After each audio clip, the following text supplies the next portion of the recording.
You guys remember when that 20-mile convoy of military vehicles in the first week of the war was coming down from Belarus to Kiev, and how on the day 4 of the war it stopped because they forgot fuel?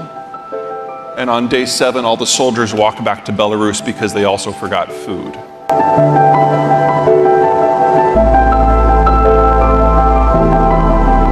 Good morning, everyone. So excited to be here. Thrilled to get to be up here with the two of you. This is going to be a really great discussion about topics that we all really care about and need to hear y'all's perspectives on. So I would like to start with you, Daniel. You were just in Ukraine on Friday. What is the situation like on the ground there? Can you tell us what's going on? Thanks very much, Marian. It's a great pleasure to be here. It's a long way to get here these days. I'll never complain about the lines at passport control in Kiev airport when it reopens again. It's a difficult situation right now, as it has been throughout. We're advancing in some areas and we're in a stalemate in others. A lot of it has to do with the fact that we were advancing before, but they've now thrown masses of people, most of them prisoners, that they've emptied their prisons out at our troops that have slowed us down. But you know, throughout this war, throughout this battle, I mean, it's amazing that we are even where we are today. We weren't supposed to be here. Right. And you know, all the predictions that 3 days and they're going to roll Kiev, in a week and 3 weeks they're going to take all of Ukraine. And to an enormous extent, that's because of the fact that Ukrainians are resistant, they're resilient, and they're resolute. And we have this concept of total resistance. And it comes from the fact that the entire country is at war. And I joined the territorial, I live in Kiev, I've been living in Ukraine for 30 years. I'm a Canadian. I joined the Territorial Defense Forces even before the war started. I was one of the few people that actually thought there was going to be a war. And I've been absolutely amazed at how society has come together to support not just the Army, but the Army supporting society. Mm-hmm. And it's been absolutely critical that this massive volunteer force that we have in the country has come together. Had we not had that, very early on, we probably would have lost Kiev because our army didn't have the logistic supply lines. I mean, I'm in the Territorial Defense Forces, which is kind of like the reserve of the army, but in a wartime situation, you get pushed to the front line. And my battalion didn't have helmets, didn't have body armor. There are people like me, like you, that are just called up and are serving to save their country. And I really would like to thank the people in this audience, and especially Ron Biscardi and Sarah Finley, who connected me with you folks. And you know, the allocators gave their time, and I think you raised over $150,000 that I was able to go and buy helmets and body armor and some basic essentials just to equip myself and my colleagues. And I'm eternally grateful to all of you. You saved a lot of lives. I just want you to know that. Plus the humanitarian aspect of it as well. So, I mean, you know, I think that we are in a difficult situation. I think that we have now reached, I'm hoping that we have reached the tipping point with the fact that we are going to be taken off the drip feed and the life support system and finally get the weapons that we really need in order to end this war. And it really is a tribute to everybody, both in Ukraine as well as outside of Ukraine, who have really stood up for freedom.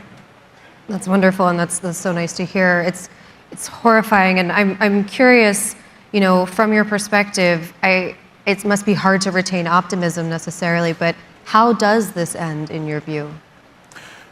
Well, we don't have any choice. This is essentially a war of extermination. We have an enemy that is trying to wipe Ukrainians off the face of the earth. This is a genocidal terrorist attempt to take a country of 40 million people and basically rid it of the people that live there. So that really helps focus your mind, I have to tell you. And we have no choice.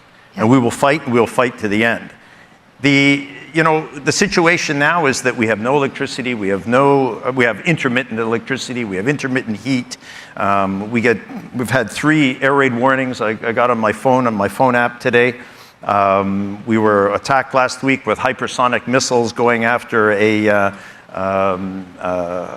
electricity grids. Putin is at war with the Ukrainian people, and the horrific atrocities that have taken place in places like Bucha, Irpin, Mykolaiv, Izium. And you can go through them where women and children are being raped and murdered and tortured. I mean, we've just gone so far. We've had 13 million people displaced from their homes, 8 million of which live in the EU, 3 million have been deported into Russia, and 14,000 children have been kidnapped and are being put up for adoption with Russian families. I mean, this is horrific. And out of all of this, 90% of Ukrainians say, not 1 centimeter of land do we give them. We do not leave him on our soil because he will come back. And he will come back not just to take us, but to take EU countries, Poland, the Baltic states, and that's when American soldiers die. This is the deal of the century for NATO countries and the United States in particular. We do the fighting, we do the dying, you give us the weapons, and we defeat and weaken your enemy. And this is your enemy, because he says he's your enemy. He's out to destroy everything that we believe in and as people who love freedom and believe in freedom. And, I think that in NATO countries, the cost of supporting Ukraine is if you take the NATO countries together, 0.01% of GDP. For Americans, for the amount of aid that they've given Ukraine, it's $14 a month. And I don't think you're going to make a better investment, frankly, than that. So I think victory actually means, from my perspective, from President Zelensky's perspective, he says, total defeat of the Russian army in Ukraine, back to our 1991 borders, to regain our sovereignty, war crimes tribunals, and reparations. For me personally, that translates as my friends come home in one piece, and I go to Crimea this summer for a holiday. Well, I hope you get that. Thank you. Can we talk to you, Peter, about your perspective? And hey, hard pivot. No, I want to hear from you as well about what you see for Ukraine's future. I know you've done a ton of kind of modeling and figuring out what the winds are saying. Can you tell us a little bit about where you think? Well, let me start by saying I didn't hear anything over here that spooks me or I disagree with at all. But looking at it from the bigger picture, just to kind of underline what's at stake here. You guys remember when that 20-mile convoy of military vehicles in the first week of the war was coming down from Belarus to Kiev? And how on the day 4 of the war it stopped because they forgot fuel? And on day 7, all the soldiers walked back to Belarus because they also forgot food. That underlined for NATO that Russia has forgotten how to fight a war, not just from the Soviet times, but from the Tsarist times. They're relearning how to do everything from scratch. That's fact 1. Fact 2. The Russians feel that they cannot be physically secure unless they can block the territories that allow access to the heartland. They're facing a demographic collapse. They know if they don't expand militarily now, they won't be able to in the future.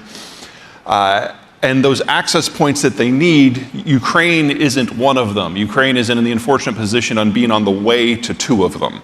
So from the Russian point of view, Ukraine is just a step. And when they are done with Ukraine, if they are successful, they will come for Estonia, Latvia, Lithuania, Poland, and Bulgaria, and Romania, excuse me, NATO countries. So we know, if they win, that the next fight will be with us. But they don't know how to fight a conventional war any longer. So the defense estimates that I have seen suggest 1,000 to 1 casualty ratios. They're doing worse than the Iraqis did in '92. But they see this as a fight for their existential survival, and they are right. So there will be a nuclear exchange. just to underline that, if Ukraine loses, we will lose cities. And so the opportunity cost here, to put it in your parlance, wow. Never before has there been an opportunity to leverage so little to get so much. Whether or not Ukraine can win, we're going to find out this year. It's been mud season. The Ukrainians can't fight a war of attrition. They don't have the numbers. They have to find a way to get a strategic advantage that allows them to go from the 2 to 3 to casualty ratio, 2 to 3 to 1, to something closer to 8 to 10. That's the only way Ukraine wins. They can't do that when they can't move, and the mud season has prevented them from moving. By the time we get to May, mud season will be over. We will probably have these main battle tanks in place, but for every battle tank that the West has committed to this point, the Russians are going to have another 5,000 men on the front. It's a classic Sparta versus Athens, and by the time we get to June, we were going to know which of those two strategies is going to be more successful. And then we will know who will win. We won't know when yet. I'm sorry, that summer vacation is probably not going to happen. You're going to be busy. I booked my flight. Yeah. You're going to find a way.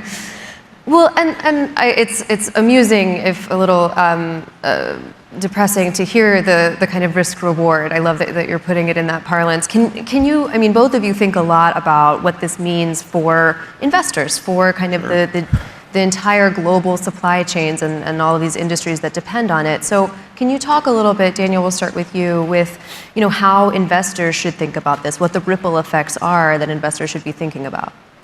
Yeah, this is, I'm probably not going to say super popular things. Maybe I will, I don't know.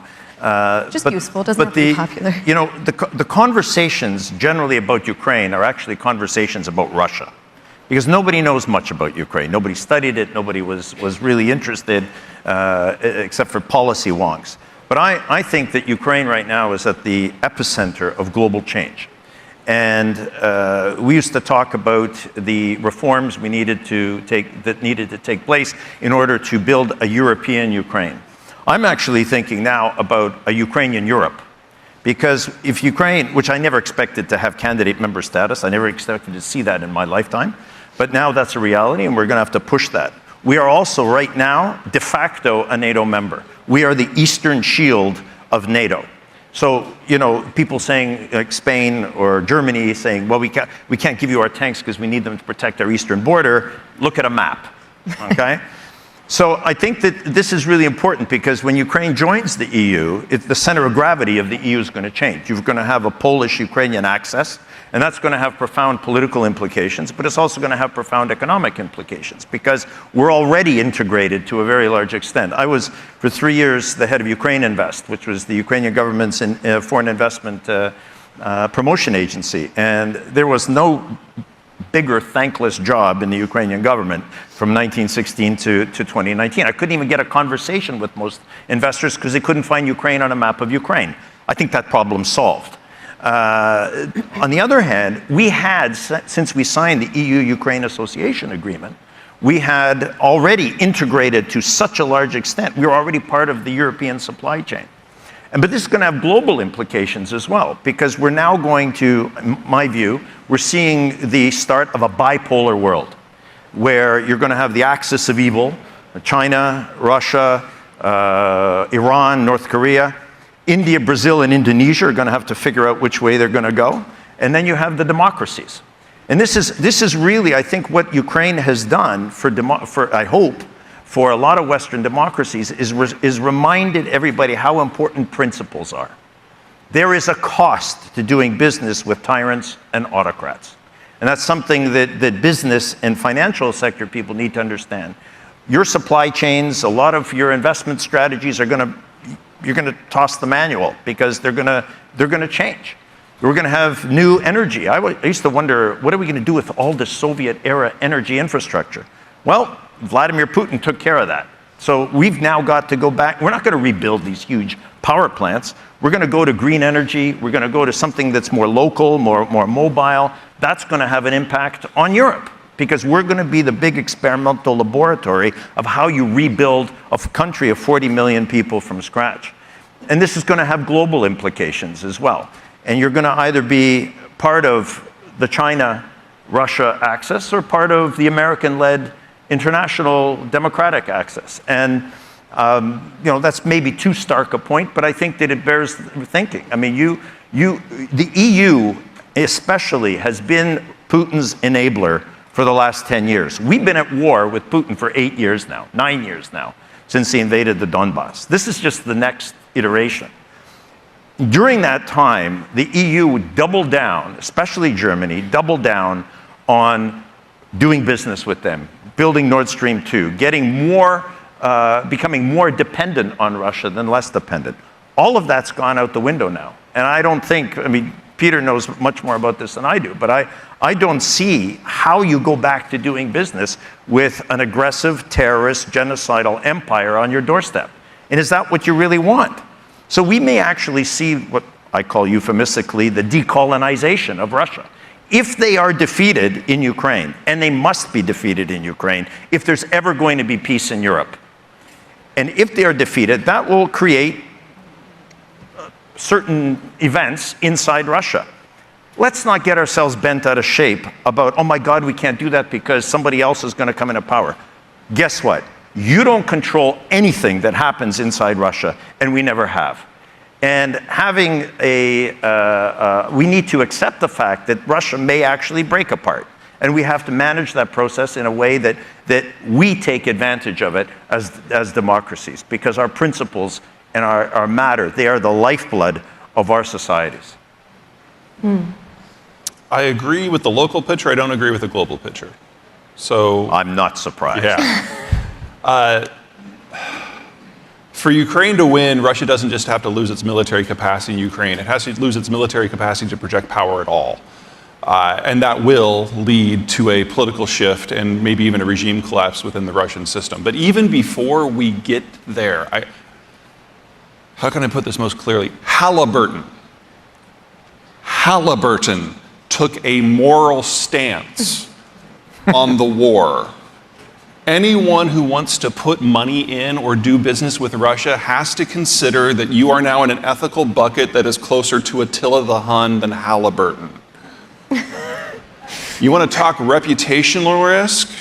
You want to look under the hood and look at rule of law. You want to look at corruption. You want to look at efficiency. But you've got to make it clear that you're going to go places that Nazi Germany didn't. That's what you're going to be a part of if you want to play in that field. Because of that, other companies took their moral guidance from Halliburton.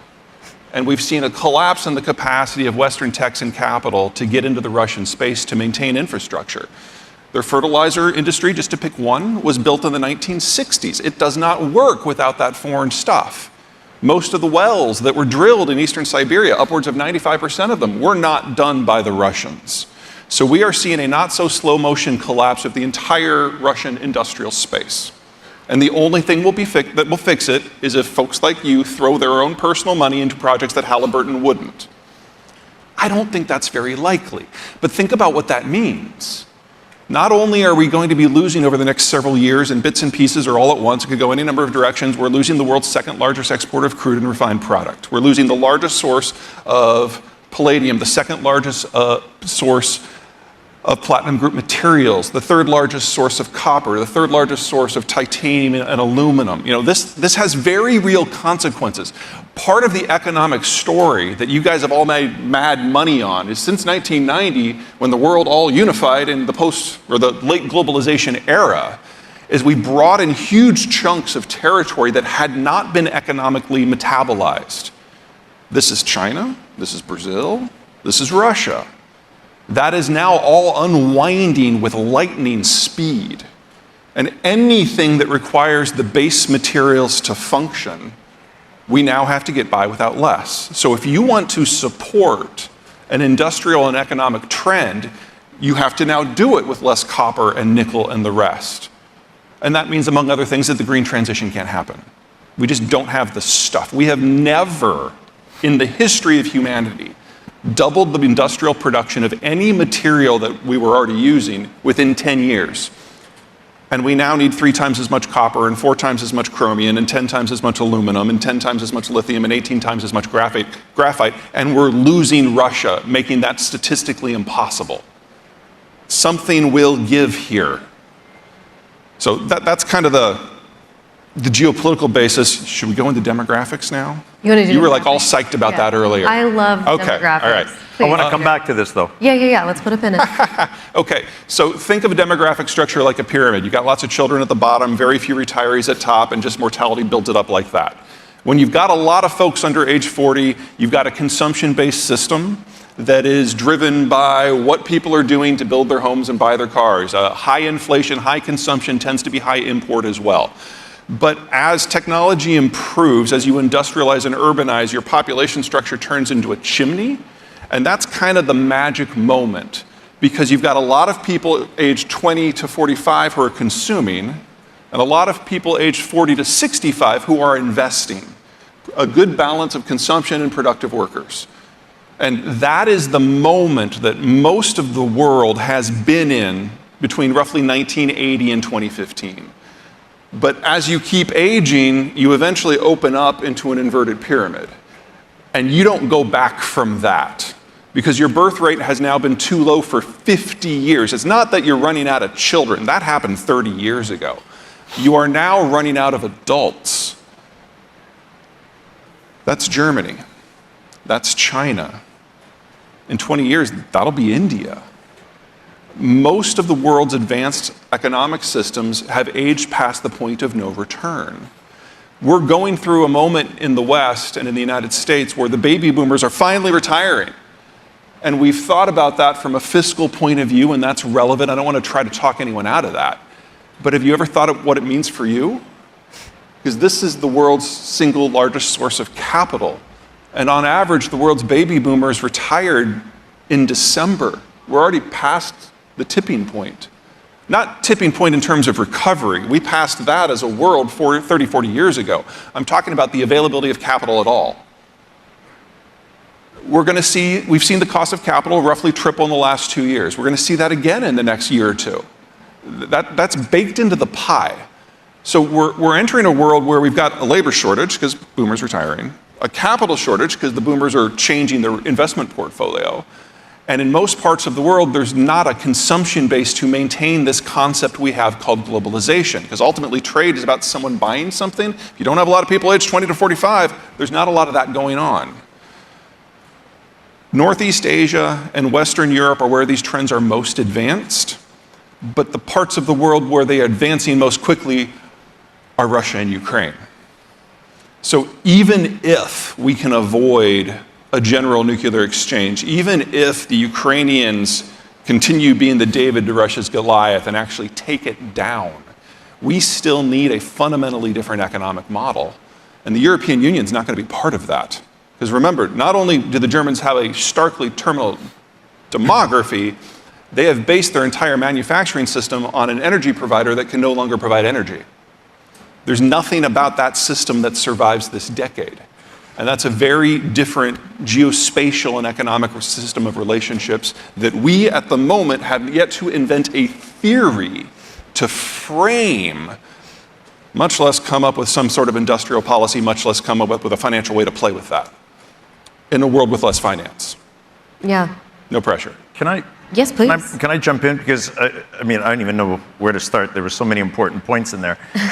I think that if you want job security, you want your kids to have job security, tell them to become a compliance officer. Because this is going to be the safest job in the Western world for many, many years. Because the corollary, or the add-on, the complement to defeating Russia and to containing Russia is further sanctions. And so this Attila the Hun versus Halliburton, which I just think is a great analogy, is very apt. And I think that you saw the stampede out of Russia, which still hasn't finished, is because people are worried about the reputational risk. The sanctions are designed to create ambiguity, and business is always going to take the most conservative. So we need to continue sanctioning Russia so long as it is going to be prosecuting an aggressive military political posture. But this is creating these economic issues. And back to my theory about a Ukrainian Europe. We have enormous deposits of titanium, of lithium, of uranium, of a lot of the rare earth metals, never been developed because the Russians and the Soviets didn't need to do that. They felt safer developing their own deposits east of the Urals. Now all of that stuff can be up for grabs. That's going to be an opportunity. You folks are like my profession. Lawyers and financial people always will make money when there is turbulence, whether the market's going up or the market's going down. The worst thing is when nothing's happening, because then you don't know what to do. So in this new economic age, with taking all the factors that Peter just talked about as well, there is enormous opportunity here for you in this epicenter of global change. And I think that the mindset that certainly I'm thinking about for my own clients is you need to change the way you look at things. The old way of doing business is probably not, you're probably going to get left behind at some point. And so you have to look for new opportunities. There's no roadmap. Nobody wrote a manual on what's going to happen and how to behave going forward. But I think there's one last point that I want to make. And when I set up the unit, I was involved in setting up the unit in our community, in our region of the Territorial Defense Forces. I was inspired by a ragtag group. He talked about David and Goliath. A David and Goliath ragtag group of people who really wanted to fight tyranny and be free and develop and build something great. That was the 13 colonies. This was the founding fathers and the ragtag army, revolutionary army, that defeated the Goliath of their day and built the most phenomenal country in the world, and the most powerful country in the world, the most economically successful country in the world. And they did it because they believed in principles. Somewhat aspirational, still a work in progress, but those principles are fundamental, and they are the ones that are driving us. And that is the belief in freedom. The belief that people are allowed and have the right, the God-given right, to make their own choices and choose their own future. That there are things worth dying for. That it's not all like, oh my God, let's think to the other side, and etc. There are things, there are black and white. And, sometimes it's better to stand on, the Americans taught us this. It's better to stand on your feet and die a free man than to live on your knees a slave. And that's when people talk to us about negotiating a portion of our land, leaving them with parts of Ukraine, you're condemning the people in those areas. I don't think you need to worry about that slavery anymore. And slaughter. No, but I'm talking to financial people. Yeah, I know, but back on September 1, the Germans shut off Nord Stream, just before we got blown up. But the Russians said flat out, your industrial base will collapse without this. By the way, the German industrial base is collapsing, so problem there. But they're like, you have a choice. We will turn this back on if you pull out of the pro-Ukraine coalition, and then you can remain modern, you just can't be Western. Or you can stick with the Ukrainians and you can be Western, but you will no longer be modern. The Germans made the decision to stick with the West in September. And so has there been hemming and hawing and normal German bitching? Yes. Democracies, they debate, maybe too long. But the point is, the hard decision in the West has already been made. So if there is going to be a Western failure in Ukraine, that's not the one I'm worried about. I hope so. I pray you're right. My biggest fear is that we get thrown under the bus, but I think the bus has left the station. I think everyone I've spoken to in the defense ministries across NATO, when that column going for Kiev in the first week of the war, when that failed, everyone saw where this would go if Ukraine fell. So it might not be up for public discussion because it's a really dark conversation, even by today's standards. But I think that has sunk in everywhere. I mean, think of it this way. Belgium. I apologize if you're from Belgium, but it's a useless country. It doesn't function. It doesn't have a national government worthy of the name. They got rid of all of their military equipment years ago. Freaking Belgium is trying to figure out how to buy tanks to send to Ukraine. And, if a country that is more obsessed with soccer and making sure their government fails this month has made that turn back to hard security being the issue, we're good. The lines are clear. At least mentally. Yeah. Well, thank you both. This has been... I would just like to once more thank everybody in this audience Yes. for the support that you've given us, and God bless you all. It's beautiful. Thank y'all both.